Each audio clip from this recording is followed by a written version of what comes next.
The only place someone can be of help to you is in challenging your ideas. Maybe, if you're ready to listen and you're ready to be challenged. But there's one thing, the most important of all, and I haven't mentioned it as yet, that you could do when no one can help you. What's this most important thing of all? It's called self-observation. No one can help you there. No one can give you a method. No one can show you a technique. Because the moment you pick up a technique, you're programmed again. Self-observation, watching yourself, which is not the same as self-absorption. Self-absorption is self-preoccupation. You're concerned about yourself. You're worried about yourself. I'm talking about self-observation. What's that? It means to watch everything, as far as possible, in you and around you, as if it were happening to someone else. To watch everything in you and around you as if it were happening to someone else. What does that last sentence mean? It means that you do not personalize what is happening to you. It means you look at it as if you have no connection with it whatsoever.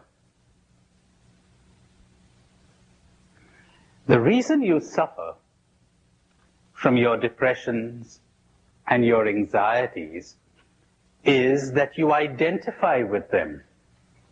You're saying, I am depressed, and that is false. You are not depressed. If you want to be accurate, you might say, I is experiencing a depression right now. But you could hardly define yourself with the verb to be and say, I am depressed. You are not your depression. But by a strange kind of trick of the mind, by a strange kind of illusion, you have deluded yourself into thinking, though you're not aware of it, that you are your depression, that you are your anxiety, that you are your joy and the thrills that you have. I am delighted. You certainly are not delighted. Delight is in you right now, but hang around, it'll change. Won't last, never lasts, keeps changing. It's always changing. Clouds come and clouds go. Some of them are black, some of them are white, some of them are large, others are small. And if we want to follow the analogy, this isn't philosophy now, this is just an analogy. You are the sky. You're observing them all. You're a passive, detached observer. My, that's shocking.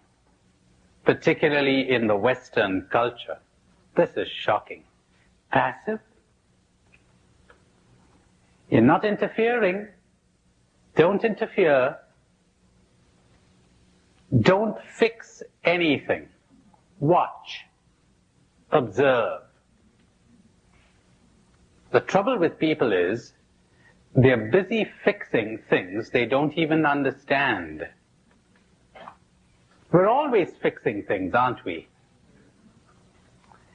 Never strikes us that things don't need to be fixed. They really don't. This is the great illumination. They need to be understood. If you understood them, they'd change. They really would. If you understood them,